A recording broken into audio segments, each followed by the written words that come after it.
as inscrições para o meu curso de inglês, o curso de inglês Teacher Murilo, a jornada do zero à fluência, estão abertas pela metade do preço. Então, ao invés de 997, você vai poder se inscrever por 497 ou por apenas 12 vezes de R$ 49,90. Só que é o seguinte, esse desconto vai durar apenas por alguns dias. Para você se inscrever, basta vir aqui no link na descrição desse vídeo e garantir a sua vaga. Que tal começar o ano de 2024 com o pé direito? Aprendendo inglês? Começando a construir a sua fluência? Clica aí no link e eu te espero do outro lado. Bora! Hello people! Sejam muito bem-vindos a mais uma aula. E hoje nós vamos estudar inglês com uma cena do filme The Passion of the Christ, no Brasil conhecido como A Paixão de Cristo. Esta cena que nós vamos analisar é um dos flashbacks, enquanto Jesus estava carregando a cruz rumo ao Calvário, e ao avistar a montanha, ele se lembra de um dos seus ensinamentos, um dos quais ele havia ensinado no Sermão da Montanha. E este, sem dúvida, foi um dos maiores ensinamentos de Jesus, levando em consideração que este filme não foi gravado com áudio em inglês, ele foi gravado com áudio em aramaico, buscando chegar o mais próximo possível da realidade. Porém, nós conseguimos encontrar uma versão com áudio em inglês deste filme. E para nós começarmos essa aula, você vai fazer o seguinte, você vai deixar o seu like aqui embaixo e nós vamos assistir essa cena, primeiramente com legendas em português. Vamos lá. You shall love your neighbor and hate your enemy. But now I say to you, you shall love your enemies. Pray for those who persecute you.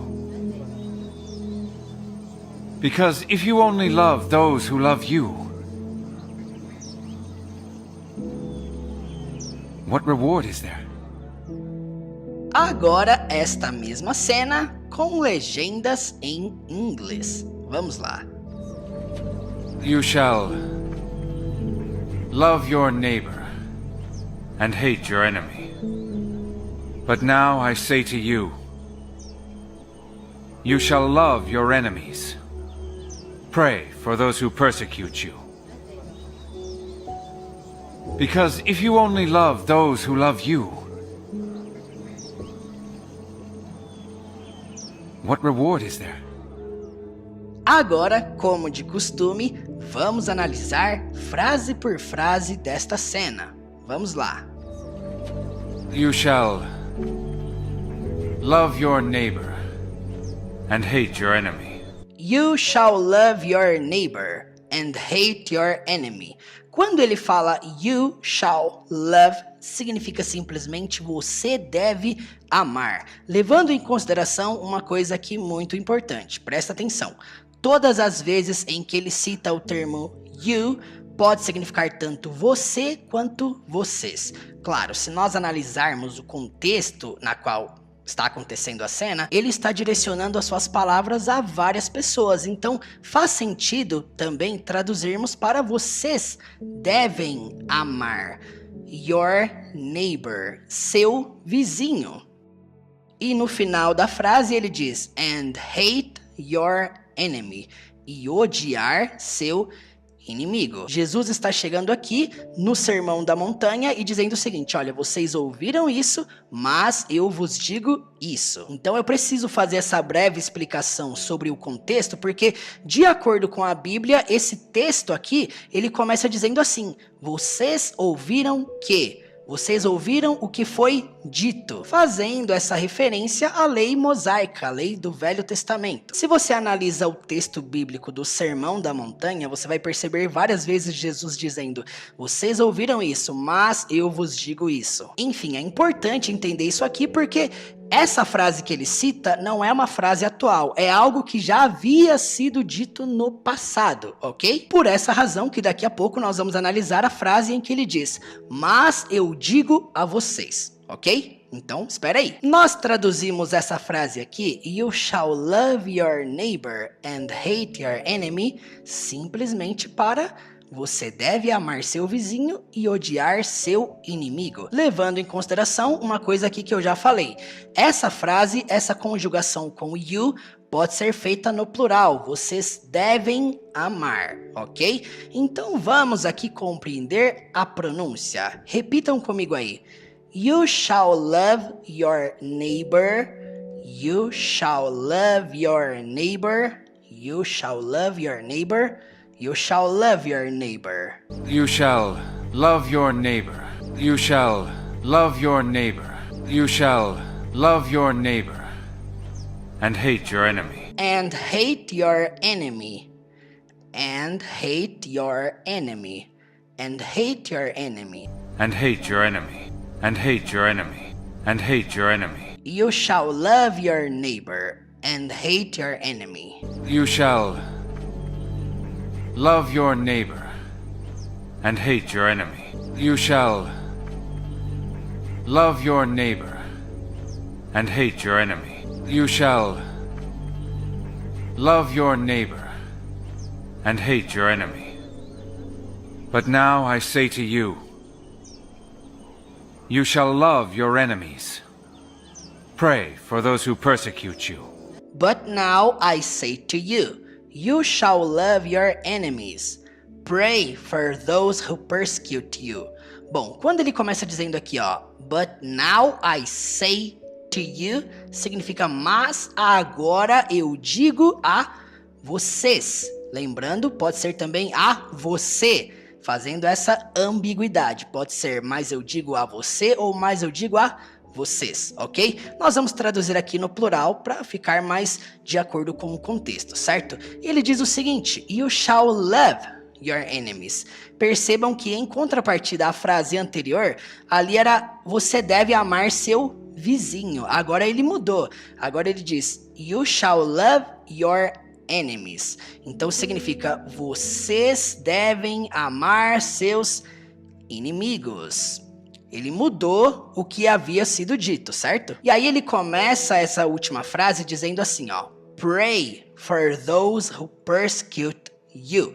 Quando alguém no inglês começa dizendo logo o verbo como a primeira palavra da frase, significa que é imperativo, significa que a pessoa está dando uma ordem, uma recomendação, uma sugestão. Nesse caso aqui ele está falando orem. Por quê? Porque pray é o verbo orar, rezar. Portanto, quando ele fala pray, significa orem. E aí nós temos o termo for, que significa por. Those significa aqueles, então ore por aqueles. Who significa quem. Mas nessa frase a gente tem que adaptar para que. Então orem por aqueles que persecute, perseguem you, vocês. Então, mais uma vez, vocês percebem que todos esses vocês pode ser apenas você. Mas agora eu digo a você. Você deve amar seus inimigos. E também ore por aqueles que perseguem você ou que te perseguem. Então, but now I say to you. Mas agora eu digo a vocês. You shall love your enemies. Vocês devem amar seus inimigos. Pray for those who persecute you. Orem por aqueles que perseguem vocês. Vocês percebem uma coisa aqui, ó? Se por acaso, na citação de Jesus ele não começasse a frase com pray. E se por acaso ele dissesse assim, ó, and pray. Se por acaso ele começasse assim, and pray for those who persecute you, mudaria o sentido da frase. Seria traduzido para e orar por aqueles que perseguem vocês. Por quê, gente? Porque estaria ligado com a frase anterior, né? Já que eu estou dizendo vocês devem amar seus inimigos and pray, então seria e orar por aqueles que perseguem vocês. Tanto que o verso em português é traduzido dessa forma. Porém, nessa citação dele no filme, ele começa dizendo pray. Então fica como uma ordem. Orem por aqueles que perseguem vocês. Certo, gente? Vamos então para a pronúncia. Presta atenção aí na pronúncia disso aqui, ó. But now I say to you. But now I say to you. But now I say to you. But now I say to you. But now I say to you. You shall love your enemies. You shall love your enemies. You shall love your enemies. You shall love your enemies. You shall love your enemies. You shall love your enemies. Pray for those who persecute you. Pray for those who persecute you. Pray for those who persecute you. Pray for those who persecute you. Pray for those who persecute you. Pray for those who persecute you. But now I say to you, you shall love your enemies. Pray for those who persecute you. But now I say to you, you shall love your enemies. Pray for those who persecute you. But now I say to you, you shall love your enemies. Pray for those who persecute you. But now I say to you, you shall love your enemies. Pray for those who persecute you. Because if you only love those who love you, what reward is there? Because if you only love those who love you, what reward is there? Quando ele diz because if you only, significa porque. Esse because significa porque que você usa para respostas, ok? Se fosse uma pergunta, seria why. Então, why quando você pergunta e because quando você responde. Nós podemos dizer que why é o porquê separado e because é o porquê junto, lembra? E aí depois ele cita uma condição. If you only love, se vocês, vamos traduzir também aqui para vocês, tá bom? Mas poderia ser você, porque se vocês, only significa apenas ou somente ou simplesmente só, porque se vocês só love, amar, certo? Lembrando, a pronúncia não é love, não é love, é love, som do então porque se vocês só amam, ou poderíamos até adaptar, porque se vocês só amarem, também poderia ser uma adaptação. Those, aqueles. Então, porque se vocês só amarem aqueles who love you, mesma coisa, who aqui significa quem, mas nós adaptamos para que, para se encaixar com essa frase aqui. Então, porque se vocês só amarem aqueles que love you, amam vocês. E aí Jesus faz essa pergunta aqui, ó. What reward, qual recompensa? Is there significa a, sabe esse a com H? A de existir. Então, que recompensa há? Podemos até adaptar para que recompensa tem. Que recompensa tem? Que recompensa há nisso? Enfim, temos aqui então a tradução desse trecho final da cena. Because if you only love those who love you, porque se vocês só amarem aqueles que amam vocês, what reward is there? Qual recompensa tem? Ou poderia ser, que recompensa tem? Então, resumindo, poderia ser um que aqui no final, que recompensa tem? Então, vamos para a pronúncia. Presta atenção aí, ó. Because if you only love those who love you. Because if you only love those who love you. Because if you only love those who love you. Because if you only love those who love you. Because if you only love those who love you. Because if you only love those who love you. What reward is there? What reward is there? What reward is there? What reward is there? What reward is there? What reward is there? Because if you only love those who love you, what reward is there? Because if you only love those who love you. What reward is there? Because if you only love those who love you. What reward is there? Because if you only love those who love you. What reward is there? Agora, vamos assistir essa cena 100% sem legenda alguma. Note-se agora vai ficar mais fácil a compreensão. Vamos lá. You shall love your neighbor and hate your enemy. But now I say to you, you shall love your enemies. Pray for those who persecute you. Because if you only love those who love you, what reward is there? Quero desejar a todos uma feliz Páscoa e que este ensinamento não seja apenas uma sequência de frases analisadas e traduzidas, mas que acima de tudo seja uma realidade em nossas vidas. Que Deus abençoe a todos, muito obrigado pela atenção e até a próxima!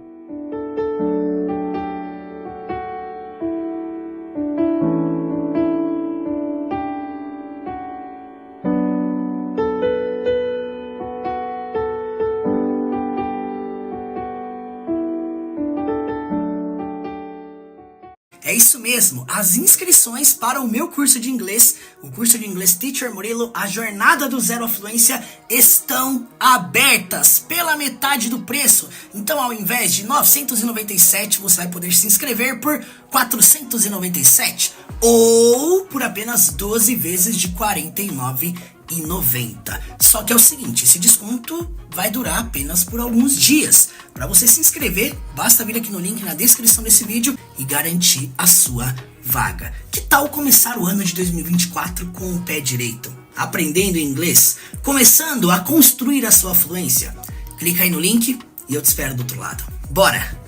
Qual ideia que você tem sobre o inglês? Porque a primeira ideia que vem na sua cabeça vai definir quais serão seus próximos passos. Hoje, o número de conexões que você tem, antes de tudo, é limitado pelo seu idioma, pela língua que você fala. Aí, quando você começa a perceber que existem outros ambientes lá fora, outras culturas, outros conhecimentos, você percebe que o inglês é só uma porta. Por exemplo, se você quer conteúdo para aprender a falar japonês, você encontra pouca coisa do japonês para o português. Agora você encontra muita coisa do japonês para o inglês. Eu não sei se você tem a perspectiva do negócio, mas se você domina a língua inglesa, isso é uma porta gigantesca para você aprender qualquer outra língua. É por isso que há uma estatística, uma probabilidade muito grande quando a pessoa domina inglês, ela aprender o segundo, terceiro, quarto idioma. Por quê? Não é porque a pessoa tem QI elevado, capacidade, ela nasceu com inteligência, mas é porque ela abriu a porta principal. Tudo que a gente vai fazer na vida, se a gente não tiver um ato de isso aqui, vai virar um compromisso inegociável. No momento que vira, você vai se tornar bom naquilo e é só questão de tempo. O quanto que você sabe de inglês, se é muito ou se é pouco, ele está inteiramente ligado ao quanto que você se envolveu durante toda a sua vida. A dificuldade que você tem, ela é só um sensor que mostra aquilo que você ainda não domina. Então, quando você sente dificuldade ali no falar, no compreender, você vai entender o seguinte, isso aqui é só um sensor que está me mostrando, peraí, eu ainda não estou acostumado com isso. Você está aprendendo qualquer coisa nova, você ainda não domina. Instala essa fala na sua vida. Eu ainda não dominei isso, mas eu estou no processo. É sobre o ainda. Porque se você entra no jogo entendendo, eu posso não saber nada sobre o inglês, eu ainda não aprendi. Eu ainda sou travado nisso. Eu ainda. Esse ainda significa o quê? Em algum momento, essa chave vai virar. É sobre isso. É o caminho mesmo. Esse é o caminho. É estressante. Mas o caminho do estresse, o caminho da dor, o caminho do desconforto, ele começa a destravar novos genes dentro de você. Isso é absurdo. Imagina um campo dentro da sua mente desconhecido. E à medida que você começa a se expor em situações de estresse, de desconforto, todas essas capacidades, elas começam a ser desbloqueadas. E é interessante porque quem sabe o quanto de coisa você tem trancado dentro de você? Mas é absurdo você entender o quanto que a sua mente humana é capaz de aprender. O quanto de potencialidade que tem trancado dentro de você, que você tem o poder para destrancar isso. Se você parar para analisar, é dessa forma que você aprendeu a própria língua materna, português. Qual que é o primeiro sentido que foi aguçado na sua vida quando você ainda estava na barriga da sua mãe? O sentido da audição. Nem nasceu ainda, não tem nem data de nascimento, mas já ouve, identifica sons. Qual que é o segundo? A fala. Depois que a criança nasce, o que ela começa a fazer? A reproduzir os sons que ela ouve. E ela começa a se expor a falar aquilo que ela está ouvindo. A fluência no inglês, ela está nessas duas primeiras habilidades: ouvir e falar. a criança, ela não sabe nada de leitura escrita. Mas nos 5 primeiros anos, a criança fica apenas ouvindo e falando. E ela fica muito tempo nisso. Nenhuma criança na face da terra começou a falar português acertando tudo. Não existe. Você passou por esse processo. Agora, se você não entende que no inglês funciona também dessa forma, você vai ficar sempre travado no quê? Eu quero falar, mas eu só quero falar se eu tiver certeza que eu tô certo. E aí você não fala. Sabe a crença que muita gente cria em relação ao inglês? Isso aqui eu tinha. Eu achava que eu precisava aprender todas as regras sobre o inglês. E aí depois, do nada assim, eu vou saber falar. Uma coisa não tem nada a ver com a outra. Você pode ser também uma pessoa que ouve muito, consegue falar, mas não sabe nada de leitura. Você não consegue identificar uma palavra quando você está lendo. A sua audição e a sua fala não está ligado com a leitura e a escrita. A audição e a fala, o desenvolvimento da audição e fala não está ligado à regra, não está ligado à gramática. Então, quando você enxerga o inglês dessa forma, às vezes quando fala do inglês, você já logo pensa, né? As regras, as estruturas, as frases, preposições e tudo aquilo que é leitura escrita, não é audição e fala. É possível você aprender inglês somente compreendendo e falando. Embora não seja comum na nossa realidade, um brasileiro que fala 2 línguas, em qualquer país que você for, até aqui da América Latina, se você for pra Europa, então, você vai achar assustador o quão comum é pessoas que falam 2 línguas. É a coisa mais normal, tão normal quanto se formar no ensino médio. Invistam na continuidade. Vocês não têm ideia o quanto me entristece o coração ver pessoas iniciando e pessoas abandonando. Muitas pessoas desistem fácil, como o Robson falou. A pessoa começa, lida ali com um pouquinho de desconforto. Isso não é pra mim. E aí desenvolve várias crenças que faz de fato a desistir. O que a fluência de fato vai te proporcionar para sua vida, não só para a vida profissional. É incrível demais você se conectar com pessoas que não são daqui, pessoas que pensam completamente diferente, pessoas que comem uma comida totalmente diferente, vestem uma roupa diferente. Não tem preço, é algo inestimável. Quando a gente fala aqui que um curso de inglês custa XYZ, pode ser que custe, mas a fluência não tem preço. A fluência é algo libertador. Quando você consegue alcançar esse nível de conseguir fluir na língua inglesa, não tem limites. Você consegue aprender qualquer outra coisa. Só que muitas vezes vai bater na sua porta o seguinte: desiste, para com esse negócio. Você vai se deparar com uma dificuldade que você nem sabe que existe ainda dentro do inglês. Aí você vai falar assim: não dou conta não. Precisa disso mesmo para você perceber que não pode ser baseada na empolgação. Eu falo para você, abandona a maldição da empolgação. Abandona. Não baseia na empolgação, baseia na disciplina. A disciplina, ela vai te levar a lugares que a motivação jamais vai te levar. Então, quando você abraça isso, pronto, isso se torna algo inegociável. O principal vilão do extraordinário. Extraordinário significa o que vai além da média. O principal vilão do extraordinário é o bom. É o nível do aqui tá bom onde eu tô. Pra que me envolver mais? Vou ficar aqui mesmo onde eu tô, tá bom. Só que não desfruta do extraordinário quem se conforma com o nível bom.